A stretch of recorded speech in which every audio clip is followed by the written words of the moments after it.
কি এটা অরিজিৎ মনে হচ্ছে যে মদ খেয়ে রাস্তার উপরে পড়ে রয়েছে, পাশে দেখি 100 টাকার নোটও পড়ে রয়েছে। চল তোকে বাড়ি দিয়ে আসি। মদ খেয়ে পড়ে রয়েছে রাস্তার পরে,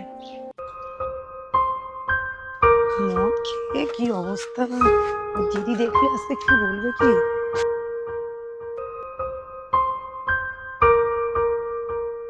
অঞ্জনা, কোথায় তুই? তোর ভাই মদ খেয়ে রাস্তায় পড়েছিল, বাড়িতে এনে দিলাম তো। কোথায় পড়েছিল?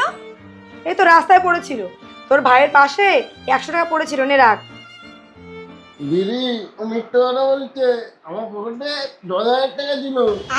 কি? আমার ভাই মদ খেয়ে পড়ে রয়েছে, সেই সুযোগে ভাইয়ের সব টাকাগুলো নিয়ে 100 টাকা দিয়ে বলছিস যে 100 টাকা ছিল? দে আমার টাকাগুলো, দে আমার টাকা দে। দে আচ্ছা টাকা দে, আচ্ছা টাকা দে। কি বলছিস? টাকা নিয়ে 100 টাকা ছিল। না না মিথ্যে তো বলা। দে টাকা দে। সত্যি বলছি।